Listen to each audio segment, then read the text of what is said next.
Hi, welcome back to HATV. I'm Paul Malkmus. And I'm Ann Malkmus. And today we want to talk a little bit about salt. Somebody asked us a question and said, why is salt bad for you and what kind of salt should we have? And you know, we've heard for years that we need to limit the amount of salt that we intake. And what we talk about is eliminating, really, removing from our diet the sodium chloride or the regular refined table salt from our diets. But we still have salt. Oh, we sure do. Salt is valuable to our body, and what we need is we need salt so that it can actually help move the nutrients through the body, through the cells. Salt, in its pure form, has about 70 different minerals in it.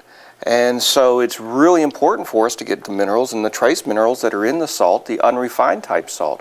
But refined salt, they strip down all of those minerals to where they leave just two, primarily, and it's sodium and chloride.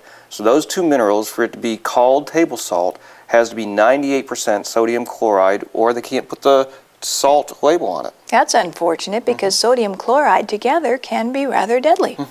And the same goes for sea salt. If it's refined sea salt, it's primarily sodium chloride, and they've stripped out all of those beneficial minerals from the salt. So what we really need is a true sea salt that maintains 70 plus minerals.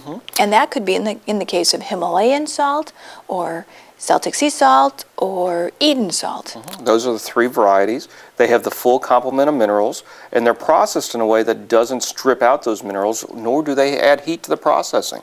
So it's a very clean, unheated process for refining and actually drying those salts. To retain all of those nutrients. Which are really important for us to have in our life. Interestingly enough, in one day we only need about 1 teaspoon of salt for our bodies to be able to use that salt in the way in which it's needed. Unfortunately, because of all the refined foods that we're consuming that are being processed and added with it, because salt is kind of an additive that adds flavor and it's not very expensive. Unfortunately, we're consuming many, many, many times that throughout the day, and too much salt can be so detrimental to our health. We were in a health food store or restaurant the other day. It was actually a vegan restaurant, and we looked up on the shelf and they had iodized sea salt. And so everything else in their store was really healthy and beneficial, but they had processed refined sea salt sitting on their shelf, which means they're using it in the recipes. And so while sea salt is better than just regular table salt, it still isn't as good, anywhere near as good as the Himalayan, the Celtic, or the Eden, as you discussed. So it's real important for us to be able to be careful what kind of salt we have that we consume, but not too much, even if it is a good quality salt. And remember, celery is an excellent form of natural sodium.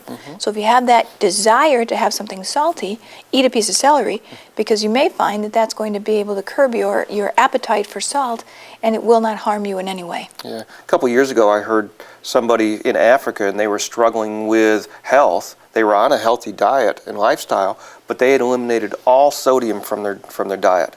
And it came out that the sodium was the missing factor, and that without the sodium they weren't able to maintain good health. Of course, they were in a hot climate and they were perspiring a lot, and so they needed to replenish the salt and the sodium that they were consuming or losing, I guess. But so sodium is important for us. Just not too much. A little bit can go a long, long way. Yep, and we need the right kind. So this is an important topic from HATV. This is AM and PM, and we'll see you next time.